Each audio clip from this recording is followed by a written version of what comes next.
Welcome back नाजरीन। और हम कुछ बात कर रहे हैं मुल्की हालात तब्दीली और अच्छे इक़दामात के हवाले से, और मज़ीद क्या अच्छे इक़दामात करने की ज़रूरत है ताकि हमारा मुल्क और मुल्क की मैशियत जो है वो तरक्की की जानिब बेहतरीन समत में जा सके। तो अदीब साहब, आपको क्या लगता है कुलभूषण के हवाले से अगर हम बात करें तो कैसा देखते हैं इस केस को? देखिए, कुलभूषण का जो case international court of justice में गया, ये मेरी नज़र में एक गद्दारी थी मुल्क के साथ जो नवाज शरीफ ने की। क्योंकि इंटरनेशनल कोर्ट ऑफ जस्टिस में एक बड़ी वाज़े शिक मौजूद है कि वो उस वक्त अमल में आएगा जब दोनों फरीक़ैन उसकी जुरिसडिक्शन को तस्लीम करें। कई साल पहले इंडिया ने हमारा एक नेवी का एयरक्राफ्ट हमारी हुदूद में गिराया था, जो कि बहुत ही गलत चीज़ थी। हम इंटरनेशनल कोर्ट ऑफ जस्टिस में गए केस लेकर, और वो उन्होंने रिफ्यूज़ कर दिया सुनने के, क्योंकि इंडिया ने उनकी जुरिसडिक्शन कबूल नहीं की कि आप कौन है हमारे बीच में बोलने वाले। तो ये जब इंडिया लेके गया था इंटरनेशनल कोर्ट ऑफ जस्टिस में एट दैट टाइम इस केस को, तो उस वक्त पाकिस्तान के प्राइम मिनिस्टर साहब को जीते कि हम नहीं मानते, आप कौन है हमारे मुल्क के खिलाफ गद्दारी की, I do not accept you. ख़त्म हो जाता केस, क्योंकि ऑलरेडी केस चल के कोर्ट मार्शल हो चुका था और सज़ाए मौत हो चुकी थी। तो ये आपने bye accepting the jurisdiction of international court of justice ये उसको सबटाज किया, उस फैसले को सबटाज किया जो कि कोर्ट मार्शल ने कर दिया था। आपने अपनी सॉवरेनिटी को सबटाज किया। ये बहुत बड़ा जुल्म था जो आपने अपने मुल्क के साथ किया। आपको क्या लगता है सर, आपके ख्याल में कुलभूषण का क्या होगा, क्या फैसला होगा? इंटरनेशनल कोर्ट ऑफ जस्टिस का फैसला कोई किसी मुल्क पर बाइंडिंग नहीं होता, क्योंकि जब इस किस्म के फैसले आते हैं कोर्ट के तो उन पर अमल दरामद कराया जाता है ना। आपके अगर सुप्रीम कोर्ट आपको सज़ा देगी या मुझे सज़ा देगी तो पुलिस आ जाती है, फिर उसको सज़ा एग्जीक्यूट कराती है ना। इंटरनेशनल कोर्ट ऑफ जस्टिस का कोई फोर्स नहीं जिसके तहत वो इम्प्लीमेंट करे। तो ये एक मॉरल विक्ट्री होती है, मॉरल सपोर्ट मिलती है।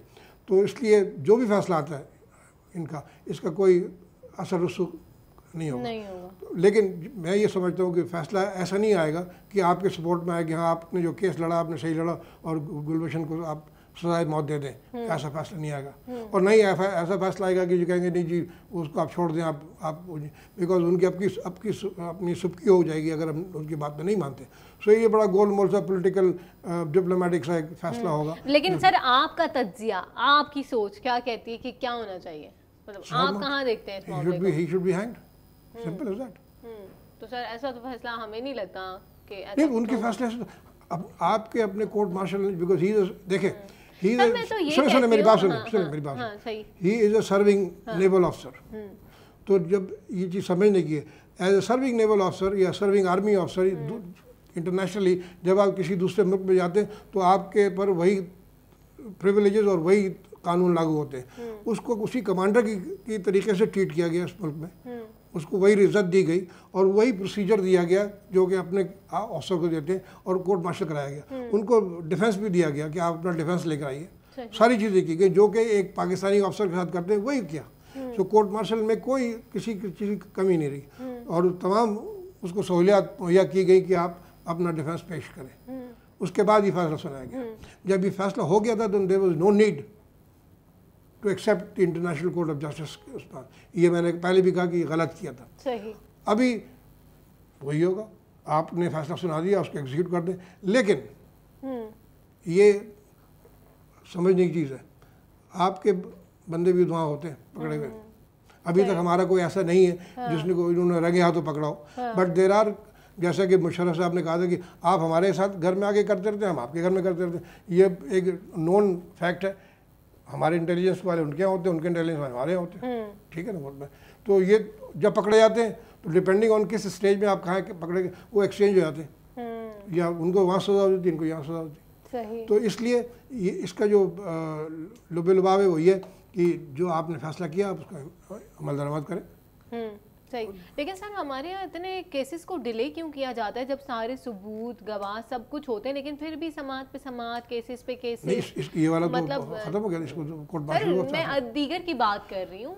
ये तो खैर ठीक है, लेकिन मजीद इतना डिले क्यों किया जाता है, ये बात समझ में नहीं आती। क्योंकि जब आपके पास सबूत है तो आप फौरन फैसला सुनाएं और इतना तवील खींचे ही मत ना कि और मामलात और केस बिगड़ता चला जाए। आपके पिछले एक प्रोग्राम में जब ये नया नया पनामा का केस शुरू हुआ था, तब मैंने कहा था कि दुनिया के तमाम ममालिक जहाँ के लोग इस पनामा में नाम जिनका आया, जिन्होंने की, इंक्लूडिंग वज़ीर आज़म बरतानिया, सब ब्राउन और डेविड ब्राउन साहब थे, या उनका भी नाम आया था कि उन्होंने कोई इंक्वायरियाँ नहीं करवाई, उन्होंने कोई अपने नोबल को, उन्होंने उसको तस्लीम किया और उसका इजाला किया। या बहुत सारे, फिनलैंड का था, ये कहाँ का था, उसने रिज़ाइन किया, वो घर चला गया उसी बेसिस पे।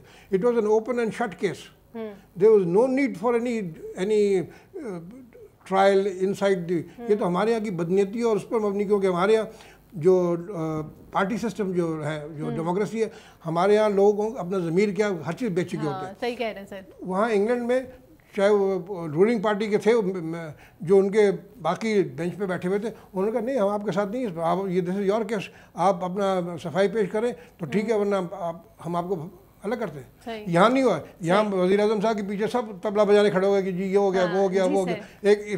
So open and shut cases हमारे यहाँ जानबूझ के, इसलिए कि डेमोक्रेसी नहीं है, इसलिए यहाँ कोई सिस्टम नहीं है, इसलिए यहाँ पर ओलिगार्की है, बादशाहत है, इन्होंने हुकूमत किया, इनका बेटा करेगा उसको, उसकी बेटी करेगी, और सब तबले वाले उनके पीछे खड़े होकर तबला बजाएंगे। This is the main problem. ठीक, बिल्कुल, बहुत ही अच्छी बात सर। इसी के साथ ही हमारा प्रोग्राम जो है अपने अख्ताम को पहुंचा। अपनी होस्ट कौकब फारूकी को इजाज़त दीजिए, फिर हाजिर होंगे नए प्रोग्राम, नए टॉपिक के साथ।